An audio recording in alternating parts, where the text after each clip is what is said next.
I felt fear. Throne forgive me, but my faith was not strong enough. When the sky roiled with blasphemous energies and swarms of traitorous vessels filled the skies above my beloved chapel, I was not prepared. My faith in the Emperor did not waver. His blessings were infinite and eternal to those who kept the faith. But who was I to gain such favor from the master of mankind? It was faith in my own strength that I doubted. What could a simple defender of the faith do against such endless hordes? I pushed aside such useless thoughts and steeled myself and set about my duties to my flock. I gave my fiery sermons. I blessed the guardsmen that were being sent to die. I gave sacred trinkets to the families who prayed for their safety. They would not dare say that it was me that kept the fires in their souls burning.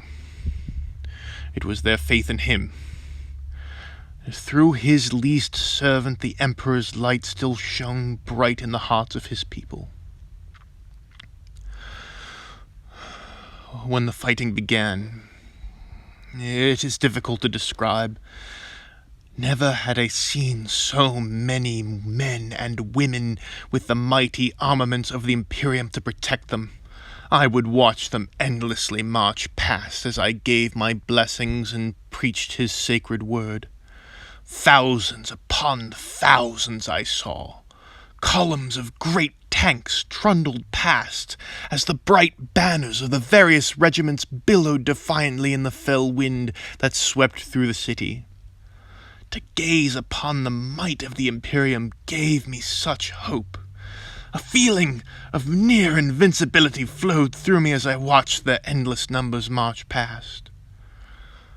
But to merely turn my head, to look where they marched, the endless ranks of men grew smaller in the distance as they appeared to march into the very jaws of hell. Into the endless hordes, into the maddening lights. It is impossible to recall the events of the battle. I have read battle accounts before, and from everything I have seen, I am prepared to call all scholars liars. My eyes could make no sense of it.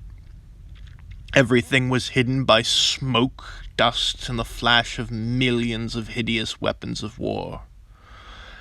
But it was the sound. The sound is what I remember. To describe the magnitude and horror of the sound with mere words would be explaining the ocean by showing you the water I held cupped between my hands. It was the sound I remember, and it was the sound that told me the battle was going poorly, long before the first wounded returned. I was no hospitaller, but this humble servant of the Emperor knew how to put pressure on a wound and change a dressing. How quickly they all became indistinguishable in my mind. Just more ruptured flesh, just more ruined limbs, blood and moaning. Eventually they reached the city. One last time I rang the bells to call the faithful to worship. My congregation was of the wounded and dying, but those who could held their heads to heed the sacred word. I stood before them at the altar, my eyes staring at the words but seeing nothing. I opened my mouth, but I could not tell you the words that I said. Perhaps the saints took pity on me and spoke on my behalf through my mouth. I could not say, nor did I know if the mangled ones took any comfort from those words. Perhaps their spirits were steeled. Perhaps the dying were better prepared to meet the Emperor's eternal embrace. Every man, woman, and child in the chapel that could hold and fire a weapon was armed. If we were to be overrun, then we would spill what blood we could. Oh, Throne, forgive me, I am afraid. One moment of weakness, one moment of panic, one moment of cowardice, and I would be damned for all time, never to bask in his holy light. The sounds of fighting grow nearer.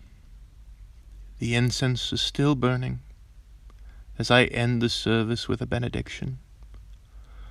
Though no incense could mask the smell of blood and fire in the air, I can hear them drawing closer, those that serve the dark gods. I must not fail my God Emperor. Throne, forgive me. I am afraid.